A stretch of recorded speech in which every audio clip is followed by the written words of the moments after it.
Hello दोस्तों, welcome है आपका हमारे यूट्यूब चैनल में। कर्मचारियों, पेंशनर्स और फैमिली पेंशनर्स के लिए 5 बड़े अपडेट निकल कर आ रहे हैं आज के दिन के लिए।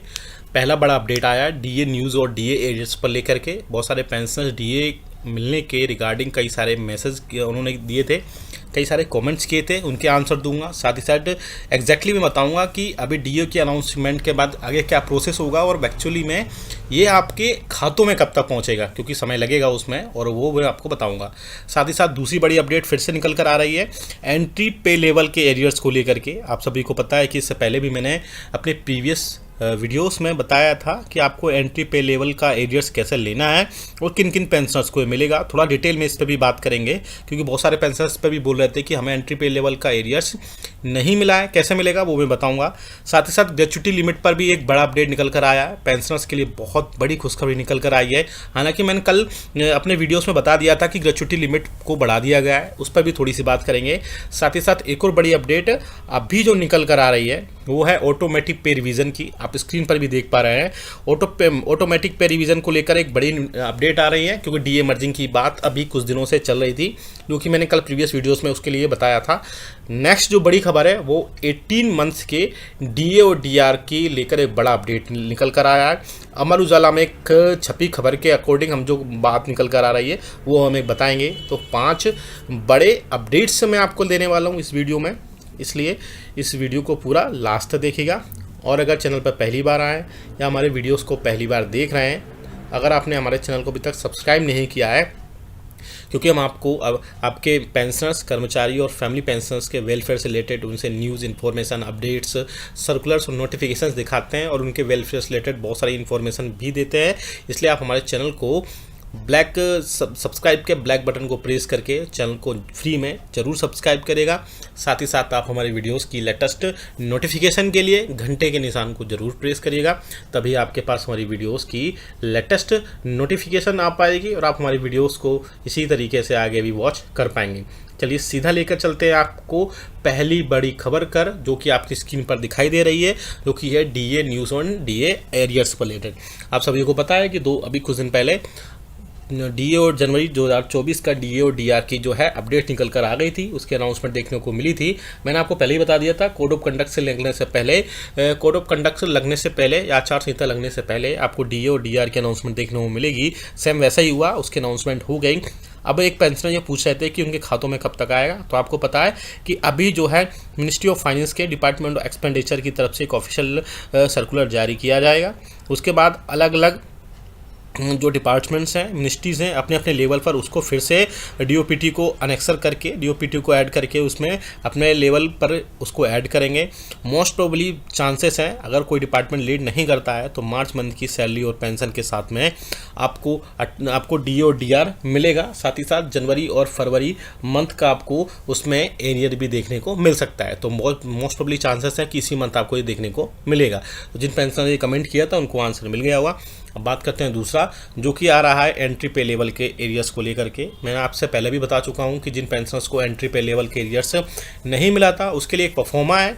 अगर आप चाहते हैं एंट्री पे लेवल पर मैं एक पूरा सेपरेट वीडियो बना लूँ तो आपको कैसे मिलेगा, क्या करना है, क्या परफॉर्मा फिल करना है, जिसके बाद ही मिलेगा, तो मैं आपको डिटेल में वीडियो बना दूंगा। आप कमेंट बॉक्स में यस लिख दीजिएगा और आपको एंट्री पे लेवल का एरिया वहाँ से सारी चीज़ें डिटेल इन्फॉर्मेशन दे दी जाएगी।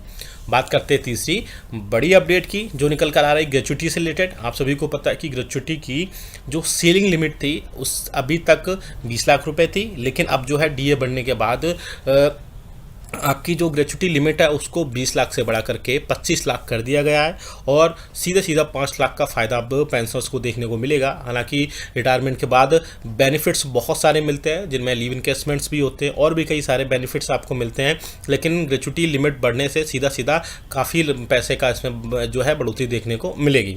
नेक्स्ट बात करते हैं ऑटोमेटिक पे रिवीजन की।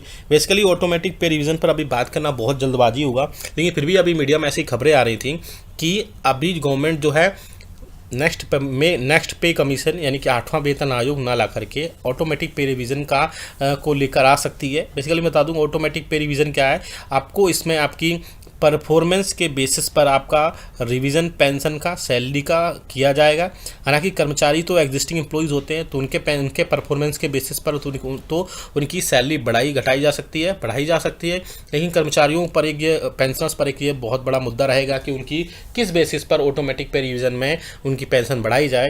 हालांकि ऑटोमेटिक पे रिवीजन गवर्नमेंट की तरफ से अभी रिकमेंडेड नहीं है, जो मीडिया में अभी खबरें आई थी वही मैं बता रहा हूँ। गवर्नमेंट की तरफ से ये बोला गया था कि गवर्नमेंट अभी 8th पे कमीशन के लिए अभी रेडी नहीं है, ना ही मिनिस्ट्रियल और ना ही इंटर मिनिस्ट्रियल इस टाइप से अभी 8th पे कमीशन पर अभी कोई बातचीत हो रही। हालांकि कुछ दिनों से 8वें वेतन आयोग को लेकर मीडिया में बहुत ज़्यादा खबरें आ रही हैं, बहुत ज़्यादा न्यूज़ आ रही हैं, क्योंकि जब 7th पे कमीशन आया था तो उसके 2 साल पहले ही एक कमेटी बनाई जा चुकी थी और उस कमेटी के रिकमेंडेशंस के बेसिस पर ही 8वें वेतन आयोग को गठन किया गया था। तो अब 2026 में एक्सपेक्टेड है कि 8वां वेतन आयोग आएगा, तो 2024 में कमेटी गठित हो जानी चाहिए। ये अभी तक कमेटी गठित नहीं हुई है। गवर्नमेंट क्लियर कर चुका है कि 8वें वेतन आयोग या नेक्स्ट पे कमीशन नहीं आएगा, या फिर हो सकता हो कुछ और वो ऑटोमेटिक पे रिवीजन, एग्रोइड फार्मूला या तीसरा और भी कोई अल्टरनेट गवर्नमेंट ले सकती है।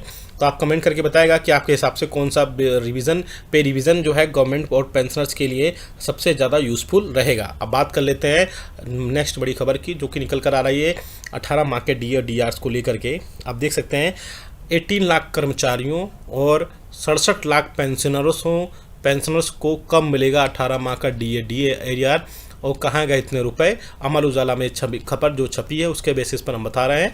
केंद्र सरकार ने बजट सत्र में यह बात मानी थी कि डीए की बकाया राशि जारी करने के लिए कई कर्मचारी संगठनों की ओर से आवेदन मिले हैं। मैं पहले भी आपको बता चुका हूं कि बहुत सारे यूनियंस और पेंशनर्स लगातार इसके रिगार्डिंग सरकार से बातचीत भी कर रहे थे। हालांकि सरकार ने इस संबंध में कोई ठोस भरोसा देने की बजाय साफ तौर से कह दिया था कि मौजूदा परिस्थिति में डीए एरियर को जारी करना भी व्यवहारिक नहीं है। केंद्र सरकार में 1 करोड़ से अधिक कर्मचारियों और पेंशनर्स के डीए डीआर में 4% की बढ़ोतरी कर दी गई है। महंगाई भत्ते की दर 50% हो गई है। हालांकि सरकार ने कोरोना काल के दौरान रोके गए 18% डीए के एरियर को लेकर कोई बड़ी बात नहीं कही। पिछले साल राष्ट्रीय परिषद जेसीएम स्टाफ साइड की बैठक में अखिल भारतीय रक्षा कर्मचारी महासंघ के महासचिव श्री कुमार ने यह मुद्दा उठाया था। स्टाफ साइड का प्रतिनिधित्व करते हुए डीओपीटी को सचिव पी से आग्रह किया गया था कि 18 माह के डीए का एरियर कर्मचारियों को देना चाहिए। कर्मचारियों को पेंशनर्स को डीए और डीआर का एरियर उनको जारी किया जाना चाहिए। कोरोना काल में केंद्र सरकार ने कर्मचारियों के उक्त भुगतान नहीं किया था। भारत पेंशनर समाज के महासचिव एससी महेश्वरी ने भी कोरोना काल के दौरान 18 माह के डीए का एरियर जारी करने के लिए सरकार से आग्रह किया है। अब वित्त मंत्रालय ने क्या किया वो भी हम देखेंगे। डीए एरियर का मुद्दा पहले भी कई बार उठाया जा चुका है। National joint council of action NJCA के वरिष्ठ सदस्य अखिल भारतीय रक्षा कर्मचारी महासंघ के महासचिव ने कर्मचारियों के हितों से जुड़े मुद्दे, जिसमें पुरानी पेंशन बहाली सहित कई दूसरी मांगे शामिल हैं, लगातार उसमें उठाए मुद्दे। इसके साथ ही कोरोना काल में रोके गए 18 महीने के डीए और डीआर के भुगतान की भी लड़ाई जारी है। कैबिनेट सचिव के स्टाफ साइट की राष्ट्रीय परिषद जेसीएम द्वारा 18 माह के डीए एरियर के भुगतान के लेकर पहले ही एक पत्र लिखा जा चुका है। इस बाबत वित्त मंत्रालय को प्रतिवेदन भी किया गया था। केंद्र सरकार आगे आप देख सकते हैं केंद्र सरकार की ओर से ये दलील दी गई थी। क्या बोला गया था केंद्र सरकार से वो भी हम देखेंगे इसमें थोड़ा सा। केंद्र सरकार के कर्मचारियों और पेंशनर्स कोरोना काल में रोके गए 18 महीने के डीए एरियर को भुगतान को लेकर लंबे समय से मांग कर रहे थे। केंद्र सरकार ने बजट सत्र में यह बात मानी थी कि डीए की बकाया राशि जानने के लिए कई कर्मचारियों संगठनों की सब मिले। इसमें बहुत सारी चीज़ें और भी अपडेट हुई थी, जिसमें मैं आपको बता दूं कि केंद्र सरकार ने पहले ही अपने रिटर्न ऑर्डर में ये बोला था कि ऐसे में कर्मचारियों और पेंशनर्स को जो है 18 माह का डीए और डीआर का एरियर्स नहीं दिया जा सकता, क्योंकि गवर्नमेंट के पास अभी पैसे नहीं हैं। जब सिचुएशन ठीक हुई कोरोना के बाद में, तो गवर्नमेंट और पेंशनर्स की एसोसिएशंस ने सरकार से बोला कि अब सिचुएशन ठीक हो चुकी है, कर्मचारियों पेंशनर्स को 18 माह का डीए डीआर का एरियर्स देना चाहिए। क्या आप भी मानते हैं कि 18 मंथ का डीए और डीआर का एरियर्स आपके खातों में पहुंचना चाहिए? तो जितना हो सके इस वीडियो को लाइक करिए, शेयर करिए। ऐसी न्यूज़ इन्फॉर्मेशन और